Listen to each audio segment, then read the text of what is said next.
Hi, I'm Laura, and welcome to Radical Wellness Wednesday. This is a place where we like to focus on our well being, not just our physical well being, but really all different aspects of our well being. We like to break it down into easily doable chunks. So, small things that you can do each day, somewhat bigger goals that you might have each month, and even long range goals that you focus on for an entire year.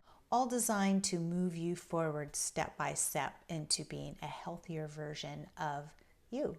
Make sure that you go out to layloyoga.com and download the free ebook Radical Wellness so you can follow along and get some additional tips as well. Let's dive into today's topic, which is going to be on your emotional health. And this is something that a lot of us struggle with. We have such busy lives, and there's a lot of things going on in the world around us, in our personal lives, as well as out there in the greater world. And so it can really take a toll on us emotionally. You know how when somebody comes to you, whether maybe it's your kid or a friend, and they're really upset, what's one of the first things you usually tell them to do? Take a deep breath. And that is what we're going to talk about for just those simple daily steps.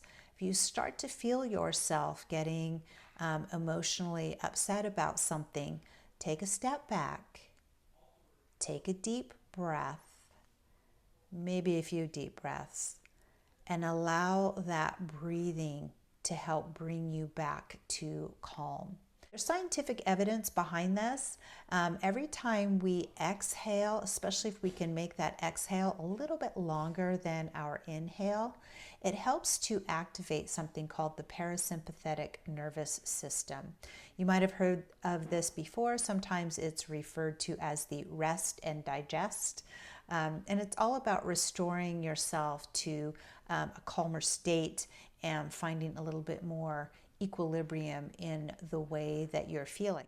So the next time you start to feel yourself getting anxious or stressed, take a moment, let yourself take a few breaths. You can set a timer on your watch. I know Apple Watch has a great feature that is just called breathe. I think that's what it's called.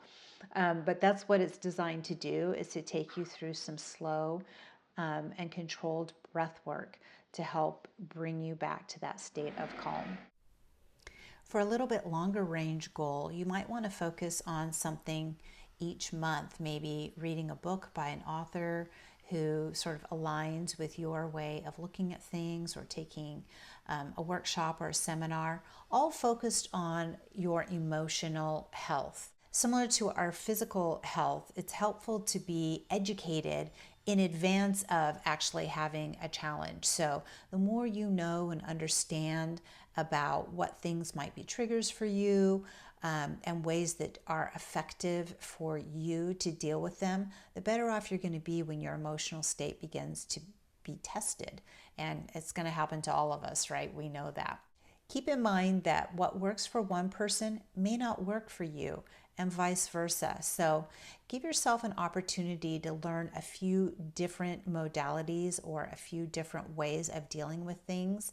Test it out on something small, like maybe somebody irritating you at the line in Starbucks, or something to that effect, and see what kind of helps to immediately bring you back to a more calm state of mind. And then as you practice it with those small irritations, when something bigger comes up that really starts to throw you for a loop, you know what things are going to be your go-tos to help get you out of that state.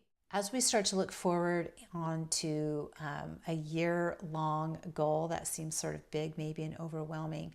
But what you really want to focus on is something that is going to continue to use the things that you're working on daily and monthly and build on those towards something specific. Perhaps you want to focus on your resilience. This is something that we all need to work on. I think that sometimes we think we're really strong and we're able to bounce back until we get hit with something pretty difficult. So always looking at ways that we can build our resilience, that we can learn to bounce back from challenges that come to us, that's going to really help your emotional well-being in the long run. And that's where we want to get to. It's important to note that working on your emotional health, your emotional wellness, doesn't mean that things won't upset you. It doesn't mean you won't have hard reactions when things come up. It's going to happen. And we have to acknowledge that this is part of being human. But it's how we respond to those things and how quickly we're able to recover from them and do it in a healthy way.